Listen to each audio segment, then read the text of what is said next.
Hey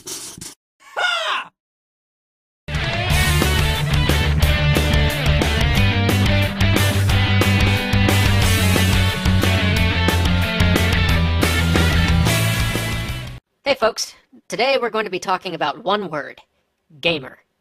For some, it's a badge of pride. For others, it's a term you never want to be called. It's at the heart of the discussion over whether or not video games are art, and it's part of the reason so many of us still don't play our PSPs in public. Gamer itself is an odd term. It's pretty unique. Think about film or books. You don't call people who watch movies filmers or film watchers, and you don't call people who enjoy novels readers or bookers.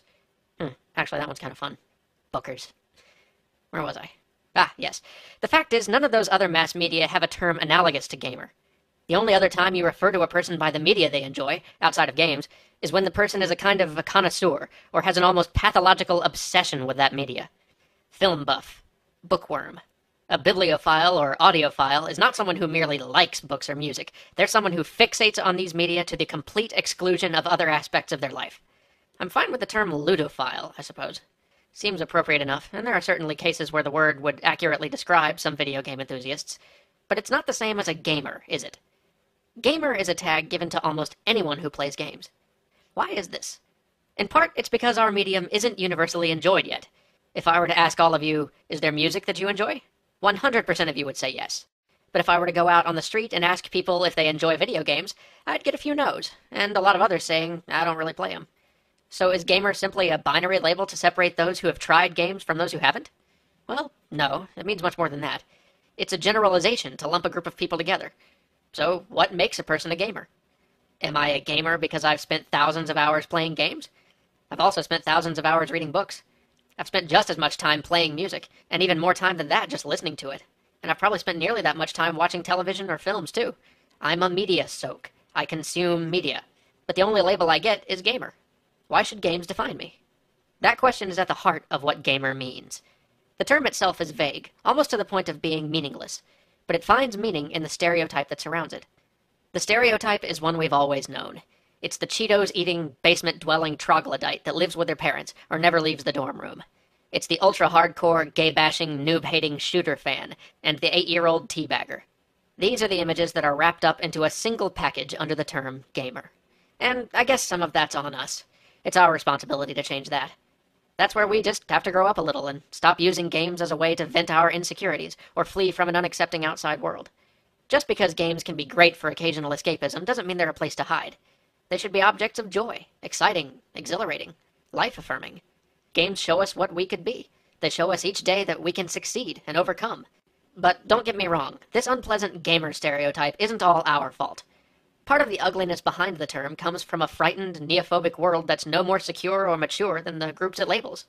Games get demonized and marginalized because they're an easy target. It happened to comics, it's happened to music, and now it's happening to us.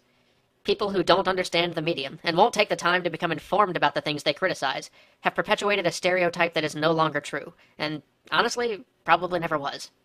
Now, let me ask you, have you ever been embarrassed to play a game in a public setting? Maybe a little? Now how about reading a book? The times you've been embarrassed reading a book in public, I'm willing to bet it's because of the specific book you were reading. But many of us feel shy about playing even the best, most worthwhile games in public. We're embarrassed not about the content or the value of what we're doing, but the medium it's presented in. We are, in fact, afraid of the stigma, the label attached to being a gamer.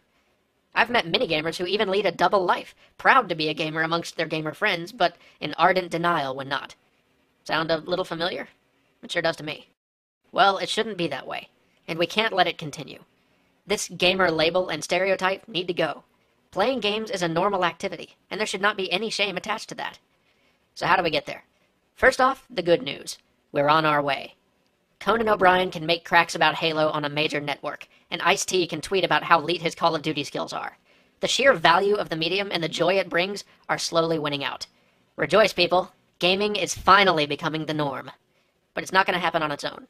Look, let's just jump right to the hardest part. We game enthusiasts have formed our own beautiful exclusionary culture.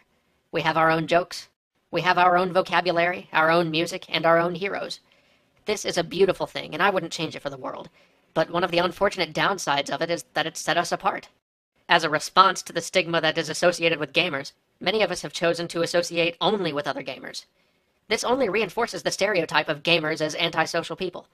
Now, take it easy. I'm not saying that you need to get your ass out there and learn to love football or rodeos or whatever, but I think we should all feel comfortable talking to non-gamers about something other than video games now and then.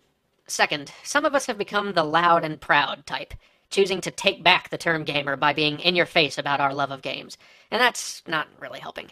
Look, much as an opera aficionado should be proud of their knowledge and the way their favorite medium has enriched their lives, so too should video game enthusiasts. That doesn't mean we have to raise a banner and go to war over it. Loving games doesn't mean we have to start looking down on jocks just because some of them have looked down on us before. And we don't have to hate on casual players just because they don't love games the way we do. We don't have to broadcast to the world how different we are. Let's just be us. We don't have anything to prove to anyone. We as a community can be more, and that's the only thing we should be concerned with. And speaking of which, third, we have got to clean up our community a little. Seriously, it's embarrassing. Talking about skull-f***ing someone's mom because he happens to prefer the PS3 over the 360 does not paint us in the best light as a group. Can we please just start being better than this? Please? Lastly, we have to demand better games.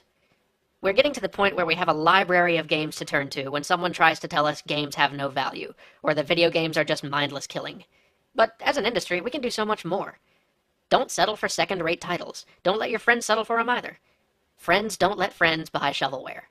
I know we've been pretty content to settle for what we've been getting so far, but the game industry is never going to make its Godfather or its Blade Runner, much less its Seventh Seal or its Cabinet of Dr. Caligari, unless we start asking for it. But it looks like I've gone on too long and not said nearly enough. Perhaps we'll come back to this topic someday later. Let's just leave it at this for now. We will be known as gamers for as long as gaming is seen as abnormal. And as long as gaming is seen as abnormal, it will carry with it that stigma that hampers games and gamers from being taken seriously.